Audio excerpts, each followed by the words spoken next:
Si je vous dis foreshadowing, vous allez sûrement me répondre One Piece, SNK. Moi je dis The Quintessential Quintuplet. Oui, ce n'est pas une blague, vous m'avez bien entendu, je parle bien de ce manga là, avec les 5 waifus, dont une déesse et une pute. Car récemment j'ai tout relu et j'en ai aperçu une tonne. Du coup c'est parti pour tous vous les montrer, ou presque. Negi Aruba, l'auteur du manga, est un génie incompris et j'espère que vous allez vous en rendre compte à la fin de cette vidéo.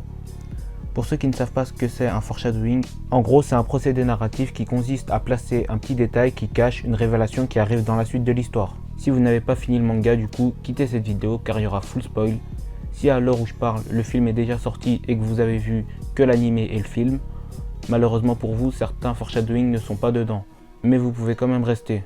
De toute façon, à chaque foreshadowing, je dirai s'il apparaît uniquement dans le manga ou alors dans le manga et l'animé.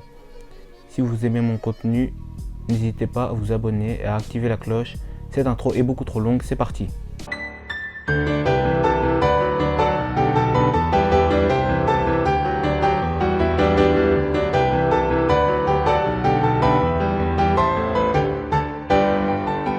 Alors on commence avec les foreshadowing liés au choix de la mariée. Comme vous le savez, Yotsuba est la mariée. Et si je vous dis que ça nous était teasé depuis le premier chapitre, vous me croyez? Bah oui, vous me croyez, c'est le but de la vidéo, je suis con moi. On commence par du soft. C'est la quatrième sœur, comme le quatrième doigt de la main, qui est l'annulaire, le doigt où on met la bague de mariée. Et Aruba nous montre à plusieurs reprises qu'elle représente l'annulaire, comme dans le chapitre 24 dans le jeu des quintuplés, où le doigt qui représente Yotsuba est l'annulaire, dans le chapitre 32 quand elle tient l'annulaire de Futaro, ou sur la couverture du tome 10 où elle se tire la bouche avec son annulaire. Le fait que Yotsuba et Raya deviennent sœurs par le biais du mariage avec Futaro nous a aussi été teasé. Dans le chapitre 8 et 68, il y a dans chacun de ces chapitres une scène humoristique où Yotsuba dit qu'elle veut devenir la sœur de Raya. Dans le chapitre 8, elle suggère de se marier avec Futaro. Dans le chapitre 68, elle dit qu'elle pourrait faire quelque chose d'illégal pour devenir sa sœur. Un peu plus tôt, dans le même chapitre, Raya dit s'être amusée sur une balançoire, l'endroit préféré de Yotsuba. Elles aiment la même chose comme si elles étaient sœurs. Et encore plus tôt dans le chapitre 68, on voit Raya du futur au mariage de Futaro avec Yotsuba.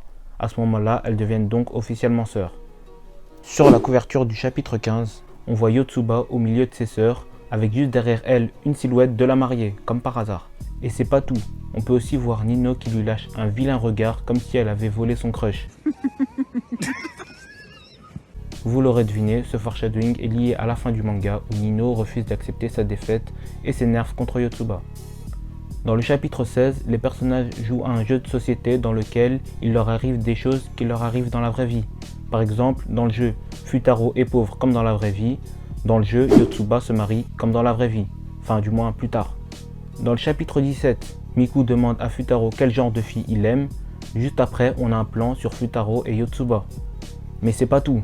Futaro donne ses 3 critères de la femme parfaite. Numéro 3, pleine d'énergie. Numéro 2, bonne cuisinière. Et numéro 1, s'inquiète pour son grand frère. Bon, celui-là, vous vous doutez bien qu'on va le retirer pour l'enquête. Yotsuba est la seule qui remplit les 2 critères. En effet, elle est toujours pleine d'énergie. Et chapitre 48, on découvre qu'elle sait cuisiner. Tout le monde mange sa nourriture sans se plaindre, pas comme avec Miku par exemple. Dans le chapitre 20, Yotsuba à son examen pense que la 4e réponse sur 5 a le plus de chances d'être la bonne. Et en effet, à la fin, c'est Yotsuba, la 4e sur 5 qui a été choisie. Dans le chapitre 34, quand Futaro raconte son histoire, à un moment, il dit que les 2 délégués sont faits l'un pour l'autre. De plus, la déléguée est une fille extravertie et le mec passe son temps à étudier. On peut clairement voir ici un parallèle avec la relation entre Yotsuba, la fille extravertie, et Futaro qui passe son temps à étudier, et qui deviendront tous les 2 également délégués. Dans le chapitre 51, il y a une page où chaque sœur pense à embrasser Futaro, tandis que Yotsuba a une médaille de vainqueur dans sa bulle de pensée. Ce qui fait référence au chapitre perspective du dernier festival où chaque sœur embrasse Futaro et à la fin Yotsuba finit par gagner. Dans le chapitre 66, le grand-père des Nakano dit que le seul moyen de distinguer les quintuplés, c'est l'amour. Ce qui veut donc dire que Futaro doit faire l'amour avec les quintuplés pour les reconnaître. Non, je rigole, ça veut dire qu'il doit apprendre à connaître leur comportement, leur voix, leurs habitudes, et que celle qu'il aimera sera celle qu'il arrive à distinguer. Bon dans le temps, dans le chapitre 113, à la fin du festival, juste avant d'avouer ses sentiments à l'une des quintuplés, un des amis de Futaro lui demande « Laquelle as-tu reconnu en premier ?» Par là, il veut donc dire qui as-tu aimé en premier. Allons vérifier ça. Cette fois-ci, on fait un bond dans le passé, dans le chapitre 67, et la quintuplée que Futaro a reconnue en premier est Miku. Attendez, on me dit dans l'oreillette que 3 chapitres plus tôt, dans le chapitre 64, Futaro a d'abord reconnu Yotsuba et elle est donc celle que Futaro a aimée en premier. Cette scène humoristique où Futaro reconnaît Yotsuba est donc un foreshadowing sur le choix de Futaro. Ce foreshadowing n'était pas difficile à trouver vu que dans le chapitre 114, quand on voit les flashbacks avec les moments entre Futaro et Yotsuba, on nous montre cette scène pour bien nous montrer que tout était prévu depuis longtemps. Ici, l'auteur nous a feinté en nous faisant croire que Miku a été la première qui l'a reconnue, mais non, en fait, fallait juste être attentif en analysant même les scènes qui paraissent anodines. Dans le chapitre 77, il y a un foreshadowing sur le fait que Futaro avait déjà fait son choix à ce moment-là de l'histoire. Il dit, je cite, « toujours pas assez », après avoir sauté de la balançoire. C'est au chapitre 119 que cette phrase prendra tout son sens. Il dit à Yotsuba, « Si je suis capable de sauter où tu es, il y a quelque chose que j'aimerais te dire. » Depuis tout ce temps, il s'entraînait donc à faire du saut à la balançoire pour aller aussi loin qu'elle et lui faire sa demande en mariage. Dans le chapitre 113, juste avant qu'on découvre qui Futaro a choisi, on voit que Futaro a acheté du jus d'orange, la boisson préférée de Yotsuba. C'est un foreshadowing in extremis celui-ci. C'est tout en ce qui concerne le choix de la mariée. Maintenant, on passe au foreshadowing lié à la petite fille mystérieuse sur la photo. Pour rappel, on apprend au chapitre 86 que c'est Yotsuba, la fille sur la photo. Dans le chapitre 3 sur la planche distance émotionnelle, chaque quintuplé est placé selon leur ordre de naissance, sauf une. Yotsuba est celle qui est la plus proche de Futaro, alors que ça aurait dû être Itsuki. C'est comme si ces deux-là avaient déjà un lien.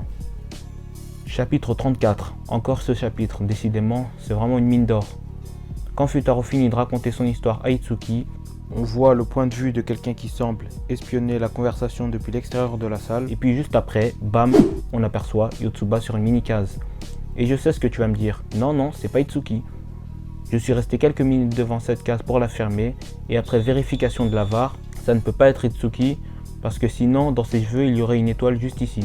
C'est qu'au chapitre 90 qu'on nous montrera explicitement qu'elle écoutait cette conversation qui parlait du voyage à Kyoto. Aruba a été très fort. Parce qu'il a réussi à nous faire croire que c'était Itsuki avec ce giga zoom, mais en même temps, si on l'analyse bien, on peut voir que c'est pas elle. Mais il savait que les gens n'allaient pas analyser une case aussi random que celle-là. Chapitre 36, pendant le date entre Futaro et Yotsuba, le fait que Yotsuba s'amuse lui rappelle la jeune fille sur la photo. Chapitre 42, quand il décrit à Rena chaque quintuplé sur la barque, à la fin de sa description de Yotsuba, il veut rajouter quelque chose, mais il s'interrompt. À ce moment-là de l'histoire, il soupçonnait donc déjà Yotsuba d'être la fille sur la photo, mais il ne l'a pas dit parce que Itsuki était déguisé en cette fille. Du coup, ça n'aurait pas été cohérent pour lui que ce soit Yotsuba. Toujours dans le chapitre 42, Yotsuba qui était en pleine séance d'athlétisme croise Futaro par hasard. Elle repart ensuite vers la direction opposée d'où elle allait à la base. Bizarre qu'elle n'ait pas continué sa route, non? C'est qu'au chapitre 90 qu'on apprend qu'elle l'a vue tomber dans le lac et qu'à ce moment-là, elle était venue pour l'aider psychologiquement. Ce foreshadowing est assez incohérent dans l'anime parce qu'elle n'essaye même pas de l'aider et qu'elle part de son plein gré, alors que dans le manga, on voit bien que la capitaine du club d'athlétisme lui force à continuer sa course. Celui dont je vous parlais là est vraiment incroyable. Genre comment c'est possible qu'il ne nous ait pas mis la puce à l'oreille? Vous allez réellement vous sentir con. Chapitre 66, quand Yotsuba remonte le moral d'Ichika sur le toit, il y a un moment où elle lui dit que quand elles étaient petites, Ichika volait ses collations, ses autocollants, et le plus important, qu'elle a discuté avec le garçon avec qui elle voulait être amie. Pas besoin de vous rappeler qui est le garçon en question, car c'est au chapitre 88 qu'on apprend que Ichika a eu une conversation avec lui. Encore une fois dans le chapitre 77, Yotsuba interrompt Itsuki car elle est sur le point de ruiner le plan de Yotsuba en disant à Futaro qu'elle est déguisée en Rena. Plan qui consistait à faire en sorte que Futaro pense que la fille sur la photo n'est pas une quintuplée. Ce même plan qui sera révélé dans le chapitre 90, et c'est déjà le troisième foreshadowing lié au chapitre 90. Comme quoi ce chapitre c'est vraiment un enchaînement de révélations. Dans le chapitre 80, les quintuplés prennent une photo et chaque sœur fait le signe 2 avec leurs doigts. Ça ne vous rappelle rien? Oui, la vieille photo de Futaro. Sur cette dernière, la fille fait le signe 2 avec la main droite et avec la bouche ouverte. Exactement comme Yotsuba ici. Celui-là c'est un foreshadowing qui n'a rien à voir avec ce que j'ai dit précédemment. Dans le chapitre 57, Itsuki a une discussion avec une ancienne élève de la mère des quintuplés. Et dans son flashback, on peut apercevoir le père de Futaro juste ici. Et c'est qu'au chapitre 103 qu'on apprendra qu'il était à l'école avec elle. Et pour finir, on va parler de mon foreshadowing préféré du manga. Et si je vous disais qu'il y avait des foreshadowing sur les couvertures des tomes, vous me croyez ou pas? Bien sûr que vous me croyez. Avec tout ce que je viens de vous donner, vous êtes censé avoir compris que l'auteur est un putain de génie. Yotsuba est sur la couverture du tome 5, Itsuki est sur celle du tome 6. Yotsuba est la petite fille que Futaro a rencontrée, Itsuki est celle qui s'est déguisée en Rena. Et devinez qui apparaît à l'arrière de ces tomes? Eh oui, c'est bien elle.